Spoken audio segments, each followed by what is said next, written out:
Hello बच्चों, आज मैं आपके लिए हिंदी की 9th की वर्कशीट नंबर 48 लेकर आई हूँ। बच्चों, इसमें देखो बहुत ही आसान वर्कशीट है। नीचे कुछ पिक्चर दी हुई हैं, ठीक है, और उनके आधार पर आपको एक स्टोरी बनानी है। ठीक है, मैं इसको पढ़ के बता देती हूँ। नीचे कुछ चित्र दिए जा रहे हैं। इन चित्रों को ध्यान से देखकर इन्हें पहले ऐसे क्रम में रखिए जिससे एक कहानी बनती हो। फिर नीचे दिए गए संकेतों का प्रयोग कर चित्रों को लगाएं और क्रमानुसार 100 से 120 शब्दों की एक लघु कथा लिखिए। ठीक है बच्चों, तो पहले तो पिक्चर आपको 5 तो यही चित्र दिख रहे हैं। ठीक है,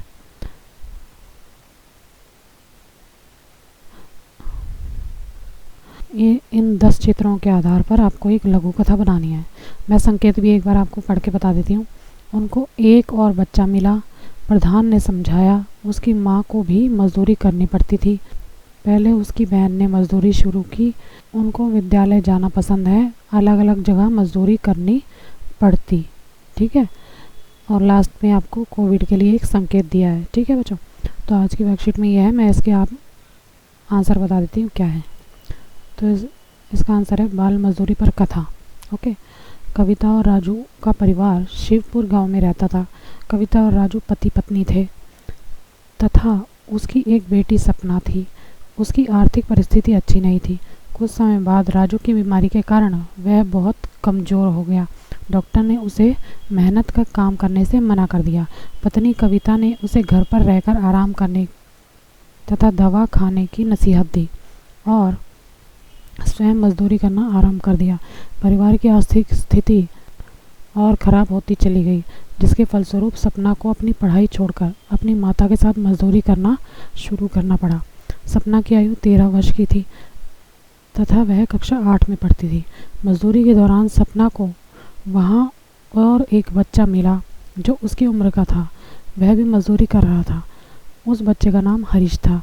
उसकी माँ को भी मजदूरी करनी पड़ती थी। सपना और हरीश की मित्रता हो गई। हरीश ने बताया पहले उसकी बहन को मजदूरी करनी पड़ती थी, बाद में परिवार की आर्थिक स्थिति के कारण उसे भी मजदूरी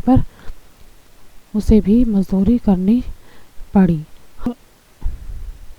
हरीश और सपना दोनों को विद्यालय जाना बहुत पसंद था, परंतु परिवार के लिए दोनों ही बच्चों को अलग अलग जगह मजदूरी करनी पड़ती थी। एक दिन राजू के एक दोस्त ने बताया कि वह कर्मकार कार्यालय बोर्ड पर पंजीकृत है, जिसके कारण उसे कई प्रकार की योजनाओं से सहायता प्राप्त हो सकती है। इन योजनाओं से लाभ लेने हेतु कविता ने अपनी बेटी की शिक्षा जारी रखने के लिए और बीमार पति के इलाज हेतु सहायता के लिए तुरंत कार्यक्रम कल्याण बोर्ड में आवेदन किया।